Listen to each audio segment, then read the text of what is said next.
Bathing place of our older people, tupuna. It's a spiritual place to Tūhoe, to myself. It's home.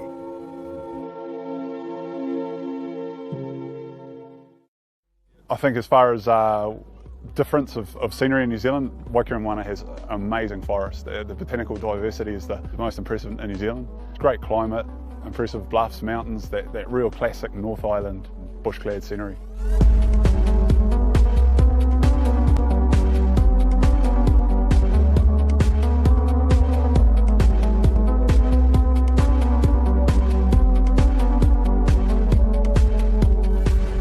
The Great Walk follows the shorelines of Lake Waikaremoana. We've got beautiful panikere that's at the head of the lake, if you like, and it's mingled with the ancient forest.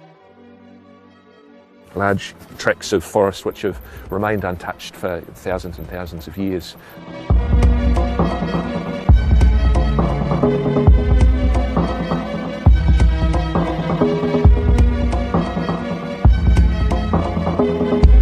I've done it once before and spectacular. Beautiful, mind-blowing, nothing short of amazing. Yeah, we're hoping to see a few birds and see some great views as well. It's just good to get time out, you know, and escape from everything. Yeah, for a while. Not watch TV and have no cell phone reception for a while.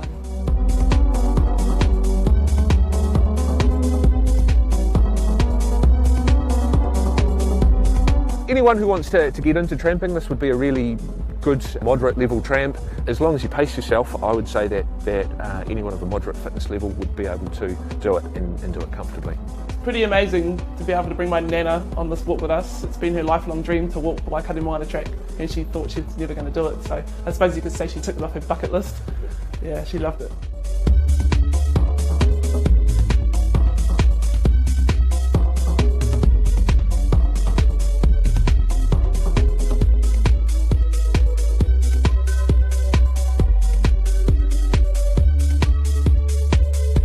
One of the major points of Waikaremoana is there's a real sense of history, amazing place, and you can't help but feel there's something out there. It's an amazing place to hang out, amazing place to be.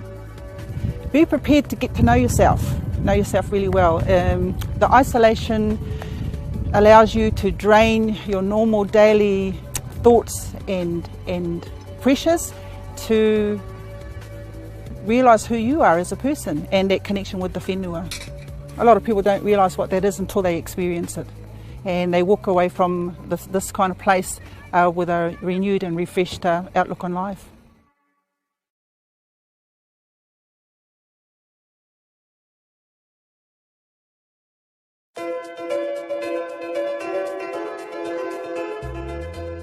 I think it's a spectacular walk to do. A lot of people do it only in one day, it's Tongariro Alpine Crossing, but there's so much more to it. There's the eastern side of the Mount Tongariro, the Tama Lakes area, the Waihohonu area, and you can put all that together as a 2 or 3 day circuit. So many different landscapes and everything is so close together. The atmosphere and fresh air. Massive tree ferns, pangas, then you've got the ice on the hills and the snow. Certainly on the summit of Red Crater, it's one of the most spectacular views you'll see anywhere in the world. At the Emerald Lakes is quite often the lunch stop, and then it's down into Central Crater, which again is a flat eroded area, up to the ridge on Blue Lake, and then you come through the saddle in between the Rotoponga and North Crater, and sidle around North Crater. Nice to see it kind of seismic, you know, live, cool colours, and something I've never seen before. It's a spectacular place, Kiratai. Our highest hut on the Northern Circuit, 1,456 metres, and as you have seen today, spectacular views from this hut, and it's set amongst all of the red tussock, and when the sun goes down it's golden. It's a beautiful place. It's my favourite hut, always has been. Descending into the Otahuhu Valley, it's quite spectacular. It's like a moonscape, quite a unique formation all the way through, and lots of people write in the logbook at Otahuhu that they've walked on the moon.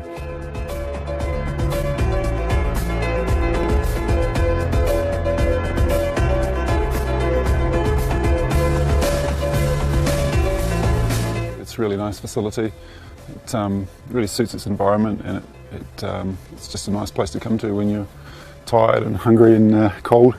Night time, and you walk in and the lights are on and it's nice and warm, and yeah, it's just a great spot.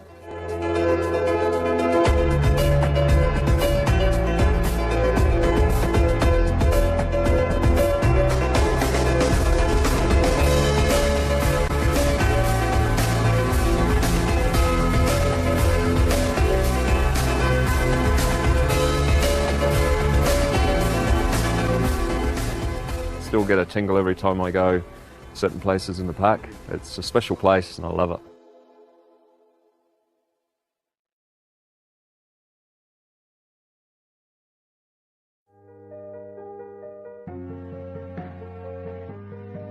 Oh, that river, it was just fantastic. I haven't had an experience like that before. Well, it means everything, eh? It's the life force of the whole place, eh? It comes from the mountain straight to the sea.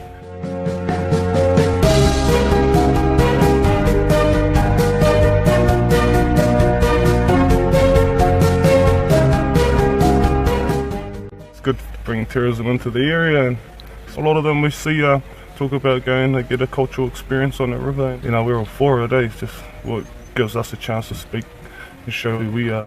We basically try to give every river user a portie. During the end of the day, just before the sun goes down, we'll do one portie. We'll welcome everyone onto the ride. And our aim is just to give everyone a little bit of Wanganui style Māori and allow them to enjoy the beauty of this place.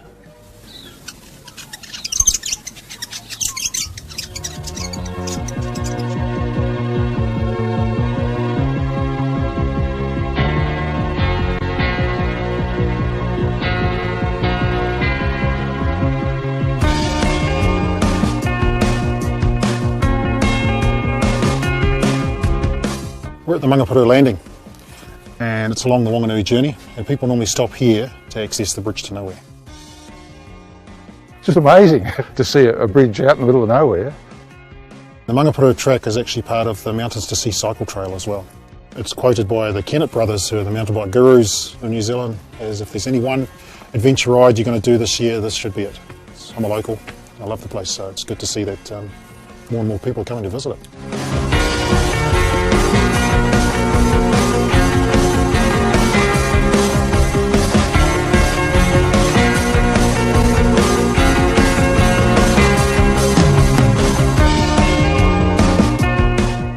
So we're at Mangawaiti campsite. Back in the day, a lot of Māori used to live high up in the river, so they used to have their marae and pā sites up, similar to the campsite. The Wanganui journey runs right through the centre of one of the country's biggest biodiversity projects called Kia Wariti. The project aims to improve forest condition and increase bird species. If people are doing the journey, not only do they get an understanding of the rich cultural landscape, but they also get a good picture of the biodiversity work happening in the area as well.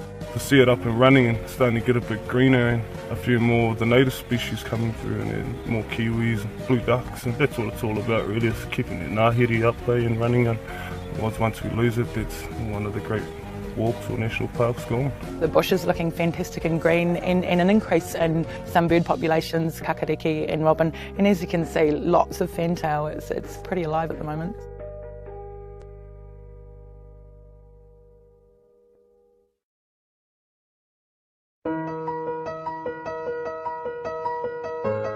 You've got really settled weather for long periods of time. You've got native bush right down to the sea. You know, you've got the granite rocks.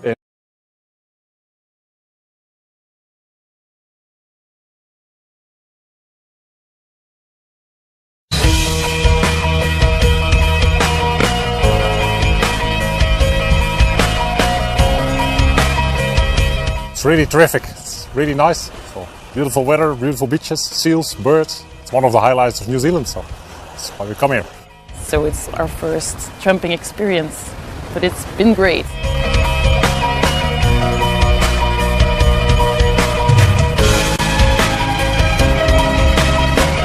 Kayak first day, camp out, and then hike the second day. The beaches are amazing and had a great day so far. Absolutely stunning weather. We're loving it so far. The sun's out, we're happy.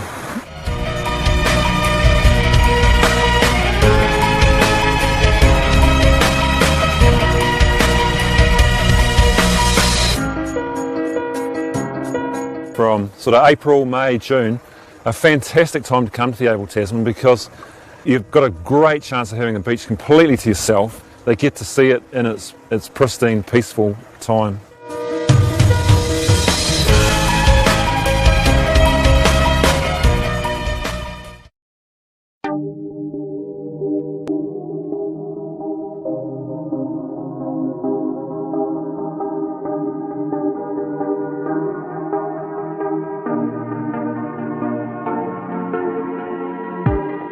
Every day is really different, and that's what we really look forward to enjoying it.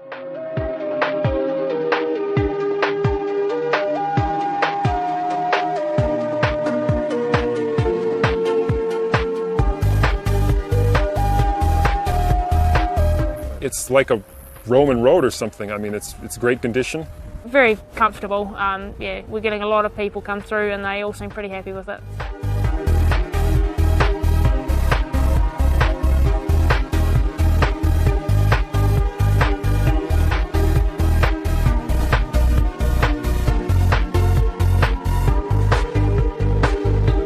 We've spent 2 nights out listening for great spotted kiwis and had pretty good success.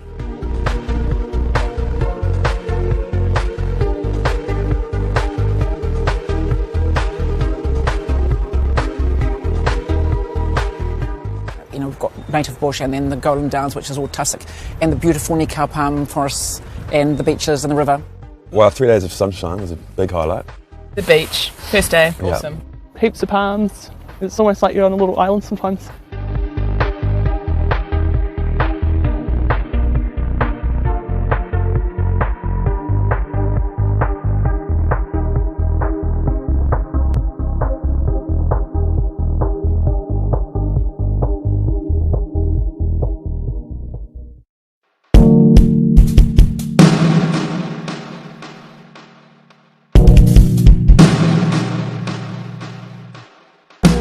It's beautiful. I mean, just everywhere you turn, there's something amazing to look at.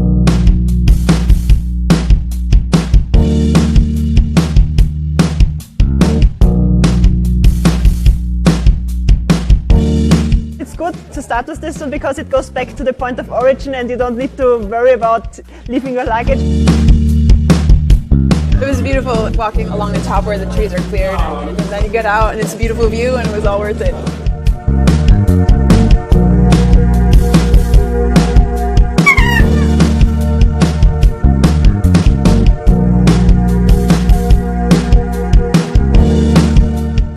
People that are, for example, traveling on the South Island and are not really tramping, and they don't see like the beauty of it, but you kind of have to get onto the tracks, into the wild to experience it.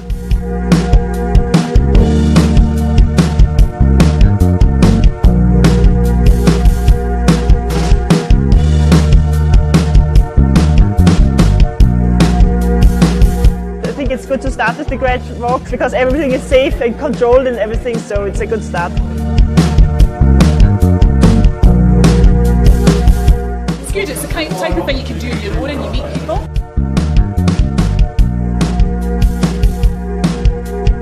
It's very nice to come here and be able to have like wilderness that's still wilderness, but at the same time you can come to a nice hut and have a place to stay for a reasonable price.